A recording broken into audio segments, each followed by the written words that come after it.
YouTube. I'm Tom Davis, America's Canine Educator. Thank you guys so very much for joining me today. One of the worst cases of dominance I've ever seen. Now, dominance in the dog world is something that probably gets thrown around way too much. Way too much. A lot of people don't have any idea what it is.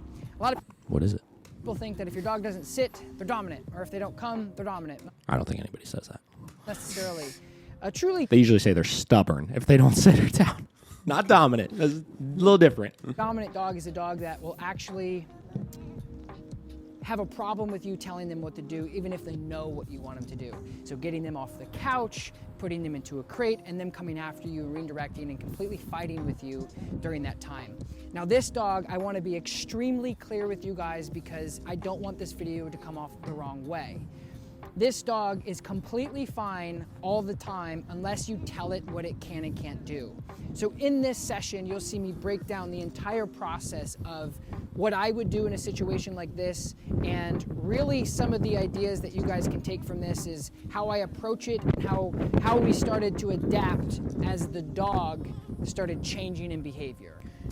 Okay, so let me define what I think dominance is, right? Okay. So yes, it has to do with telling them what to do and them not necessarily wanting to do it, right?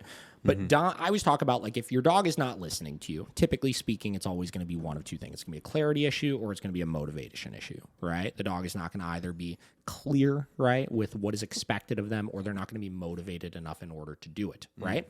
What I think a dominant dog is a dog when both of those things are aligned and the dog is clear with what's expected of them and the dog is motivated by whatever it is that you're providing, they still choose not to do it, right? Yep.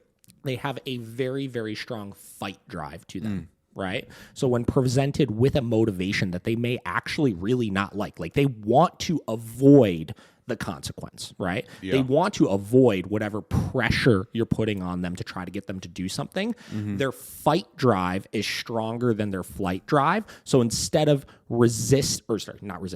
instead of backing down and altering their behavior and becoming compliant, they push back on the motivation, right? So their result of trying to escape motivation is not flight, it's fight. Yeah. Right? So that's what I see dominance as with dogs.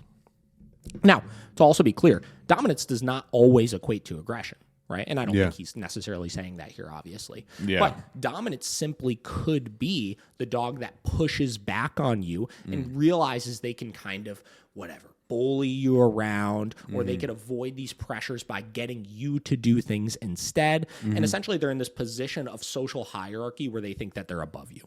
Yeah. So we had to bring a catch pole out, which we haven't had to do in a long time. The catch pole is to ensure safety. Basically what I did with this thing is it's a long pole that you put a slip on to make sure the dog can't bite you. Yes, the dog had a muzzle on, but in order to really solve this case, or at least really crack down on it, I had to basically use the catch pole to keep me safe, because as the dog actively came after me, if I use the leash, he's gonna hit me. And if he hits me, my body's gonna react, which is making him win. So in this video, you're gonna see probably 15-minute battle of the dog ferociously growling at me, lunging at me, coming after me. And what I'm doing with this catch pole is I'm just holding him there. And I'm just sitting there so he can't get to me. So it eliminates the reactivity that he normally gets, and what he's basically taught every human around him is if you try to get him to do something he doesn't want to do, he's gonna lunge and growl at you. So I battled him until he gave up.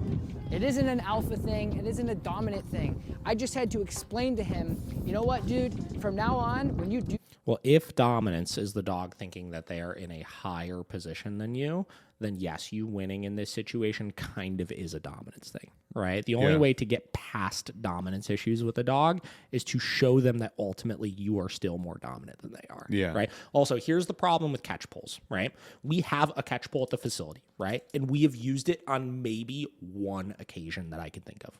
Right. And listen, we get freaking dominant, alpha, this, that, dogs and all the time and stuff like that.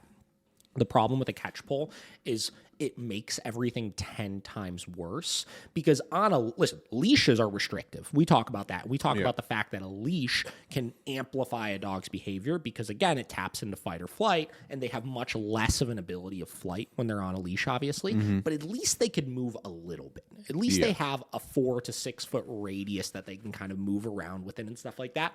On a catch pole, they are stuck literally in one spot. You hold that catch pole like this, they cannot move. They try to go back, they're stuck. They try to go forward, they're stuck. They go to the side, they're stuck. They go to the other side, they're stuck. Yeah. And again, when you're dealing with dogs that already have a stronger fight drive than a flight drive, if you completely eliminate that flight drive, again, it makes everything look 10 times worse. Yeah.